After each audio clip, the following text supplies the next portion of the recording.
안녕하세요. 남유다가 바벨론의 4차 침공으로 완전히 멸망당합니다. 오늘 본문은 열왕기하 25장 1절에서 17절입니다. 1절. 시드기야 9년 열째 달 10일에 바벨론 왕 느부갓네살이 모든 군대를 거느리고 예루살렘으로 진격해 진을 치고 그 주위에 공격용 성벽을 쌓았습니다. 남유다가 시드기야의 잘못된 판단으로 인해 바벨론으로부터 4차 침공을 받습니다. 저자는 처음으로 왕의 통치 연도와 월, 일까지 명확히 밝히고 있습니다. 이는 남유다 역사에 있어서 결코 잊혀질 수 없는 결정적 사건임을 보여줍니다. 시드기야 9년은 주전 588년입니다. 느부갓네살이 직접 침공한 것으로 묘사되었지만 느부갓네살은 오론테스 강변의 리블라의 사령부에 머물렀고 단지 자신의 병력의 일부를 예루살렘으로 파견했습니다. 당시 느부갓네살은 레바논에서 일어난 지역 항쟁에 대처하고 있었습니다. 느부갓네살의 시드기야에 대한 적대감은 단어로 표현되어 있어 직역하면 모든 군대가 예루살렘에 대항해서 왔고 예루살렘에 대항해서 진을 치고 예루살렘에 대항해서 성벽을 쌓았다고 표현했습니다. 자신을 배반한 남유다를 이제야말로 끝장내고 말겠다는 강한 의지를 엿볼 수 있습니다. 2절.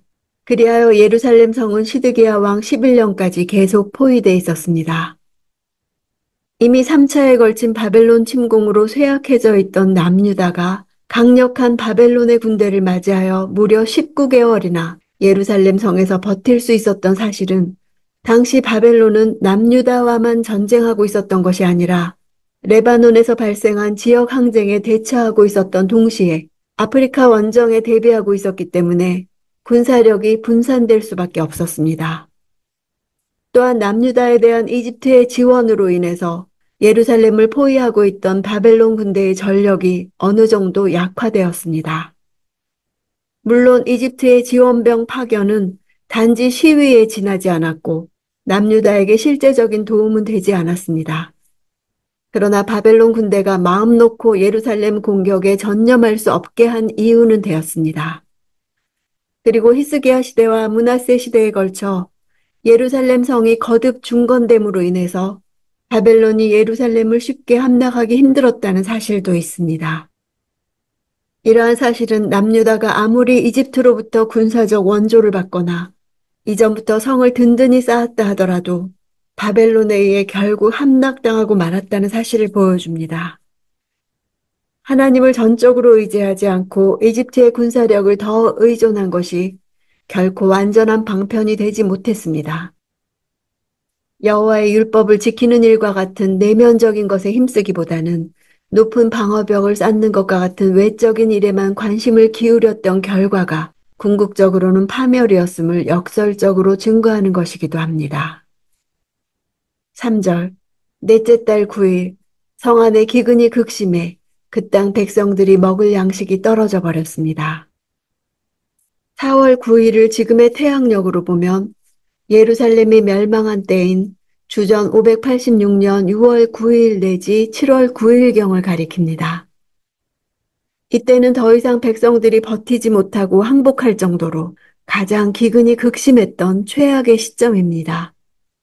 본래 예루살렘 성은 고지대에 있었기 때문에 자급자족이 불가능했고 외부로부터 양식을 공급받아야만 했습니다. 그런데 바벨론은 두 차례의 추수 기간 동안에 남유다에 주둔하면서 곡식을 다량 약탈했을 것이고 예루살렘을 포위하면서 그나마 있는 양식마저 예루살렘 안으로 유입되는 것을 완전히 차단했을 것입니다. 그들이 그나마 19개월이나 버틸 수 있었던 것은 히스기야 시대에 미리 파놓은 지하수로를 통해 물 많은 공급되었기 때문이었습니다. 시드기야가 항복하지 않은 것은 당시 거짓 선지자들과 종교 지도자들이 단지 예루살렘이 하나님이 뽑으신 성읍이고 그곳에 성전이 있다는 이유만으로 평강이 계속될 것이라고 맹목적으로 가르쳤던 까닭이었습니다. 4절. 그때 성벽이 뚫리니 바벨론 사람들이 성을 포위해 진을 치고 있음에도 불구하고 모든 군사들이 밤에 왕궁 뜰 옆에 있는 두 벽 사이 문으로 도망쳤고 왕은 아라바 길로 갔습니다. 유대인 역사학자 요세푸스에 의하면 바벨론 군대는 경사가 완만하여 공략하기 쉬운 예루살렘 성 북쪽 부분을 무너뜨렸습니다. 그래서 시드기야와 군사들은 예루살렘 남쪽으로 도주한 것입니다. 예루살렘 성은 한밤중에 함락되었고 시드기야는 바벨론의 장군들이 성전 안으로 들어왔다는 것을 알고 그의 처자와 신하들과 정예 부대를 대동하고 예루살렘을 빠져나왔습니다. 그러나 몇몇의 배신자들이 바벨론 장군들에게 고발했고 이에 바벨론 군대가 새벽에 시드기야를 추격하여 여리고에서 멀지 않은 곳에서 체포했습니다. 아라바 길은 요단 계곡길이라고도 불리는데 이 길이 갈릴리 바다로부터 남쪽으로 요단 계곡과 사해를 포함해 멀리 아카바만까지 이르는 대계곡의 난기를 가리키기 때문입니다. 시드기야는 이 길을 통해 우선 여리고로 간 후 다시 당시 바벨론에 대항해 반역을 준비하던 모압과 암몬 땅으로 가려고 했던 것 같습니다. 5절. 그러나 바벨론 군대가 왕을 뒤쫓아 여리고 들판에서 시드기야를 따라잡았고 시드기야의 모든 군사들은 뿔뿔이 흩어져 버렸습니다. 여리고 주변의 요단 평지에서 잡힌 것을 볼 때 도망친 다음 날 잡힌 것입니다. 시드기야와 그의 군사들은 요단 계곡과 사해로 이어지는 아라바 길에서 벗어났음을 알 수 있습니다. 이들이 아라바 길을 계속해서 이용하지 않고 요단 평지로 나온 것은 모압이나 암몬 쪽으로 가서 신변의 보호와 함께 군사적 원조를 얻으려고 했기 때문입니다. 이 평야는 적의 눈에 띄기 쉬운 지역이었으므로 시드기야 일행을 추격하는 바벨론 군사들에게 금세 발각되고 말았습니다. 이와 같은 상황은 이미 에스겔 선지자에 의해 예언된 것이었습니다. 군사들이 흩어져 버린 것은 시드기야가 바벨론에 의해 세워진 왕으로 당시 남유다 백성들에게 지지를 받지 못했음을 암시하는 것이기도 합니다. 7절. 시드기야가 보는 앞에서 그의 아들들을 죽이고 시드기야의 눈을 빼고 청동 사슬로 묶은 뒤 바벨론으로 끌고 갔습니다. 죽이다 이 단어는 단순히 죽이는 것이 아니라 마치 짐승을 도살하듯이 잔인하게 학살하는 것을 뜻합니다. 예레미야에 의하면 당시 귀족들도 처형당했고 시드기야의 딸들은 포로로 끌려갔습니다.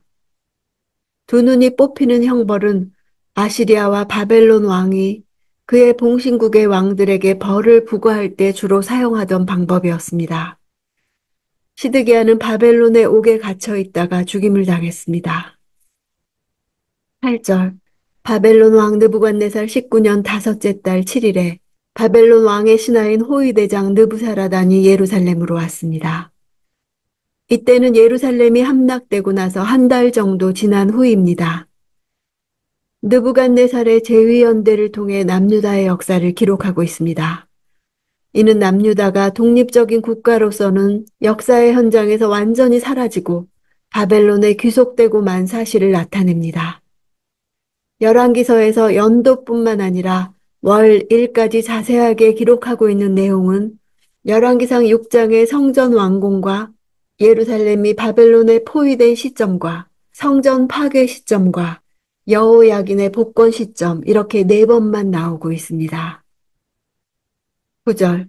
느부사라단이 여호와의 성전과 왕궁과 예루살렘의 모든 집을 불태웠습니다. 그는 중요한 건물들을 다 불태웠습니다. 성전은 건축된 지 약 273년 만에 그리고 솔로몬 왕궁은 약 369년 만에 파괴되었습니다. 이는 하나님이 스스로 약속하신 보호의 언약을 파기하신 것으로 보입니다. 그러나 하나님께서는 다윗과 솔로몬과 언약을 맺으실 때 결코 무조건적인 보호만을 언급하지 않으셨습니다. 즉 이스라엘 백성이 언약을 이행할 때 그들을 신실하게 보호하실 것이라는 약속과 함께 언약을 이행하지 않을 경우 무서운 심판을 내리실 것이란 약속도 분명하게 주셨던 것입니다. 그러므로 남유다를 심판하신 사실은 하나님께서 언약에 얼마나 신실한 분인가를 나타내 주는 것입니다. 언약의 양면성을 고려할 때 하나님의 정당한 심판 행위인 것입니다. 12절. 그러나 호위 대장은 그 땅의 가장 가난한 사람들을 남겨두어 포도원과 밭을 일구도록 했습니다. 가난한 사람들을 농부와 포도원 지기가 되게 한 것은 사회계층의 일대 변혁이 일어난 것입니다. 식민지인 남유다로부터 정기적으로 조공을 받아내기 위한 조치였습니다. 왕들의 역사는 이제 종식되어 거기서 더 이상 구원의 가능성을 발견할 수 없으나 남겨진 사람들을 통해 남유다를 회복시키실 하나님의 섭리와 역사를 기대할 수 있게 된 것입니다. 13절. 바벨론 사람들은 여호와의 성전에 있던 청동 기둥들과 받침대들과 청동 바다를 부수어 그 청동을 바벨론으로 가져갔습니다. 여호야긴 시대의 금 종류를 모두 탈취해간 바벨론은 이제 청동까지 탈취해갔습니다. 부수었다는 것은 바벨론까지 운반하기 위해 조각을 낸 것입니다. 큰 청동 기구들로부터 작은 기물들까지 하나도 남겨지지 않고 바벨론 군대의 손에 의해 탈취된 상황을 구체적으로 자세하게 기록함으로써 남유다의 영적 황폐함을 상징적으로 드러내고 있습니다. 15절. 왕의 호위대장은 또 흔들리는 향로와 물 뿌리는 그릇 등 순금이나 순은으로 만든 것들도 모두 가져갔습니다. 실로 솔로몬의 시대는 순금과 순은으로 상징될 수 있는 풍요와 번영의 시기였습니다. 금이 너무 많아서 은은 가치가 없을 정도였습니다. 본문은 단순한 약탈과 탈취의 장면을 묘사한 것이라기보다 솔로몬 시대부터 시작되어 그 이후 본질을 상실한 무가치한 것들을 철저히 제거하시는 과정을 묘사한 것입니다. 시드기야의 도망이 발각되고 왕은 그의 군사들에게 버림받아 여리고 근처에서 잡힙니다. 그곳은 바로 여호수아가 그 땅의 정복을 시작한 곳이었습니다. 시드기야의 생포와 그에게서 다윗 왕조의 통치가 끝남으로써 처음부터 끝까지 이스라엘 역사가 한 바퀴를 돌아 여리고 성에서 끝납니다. 성전에 있던 모든 기물과 함께 여호야긴은 바벨론에 있게 됐습니다.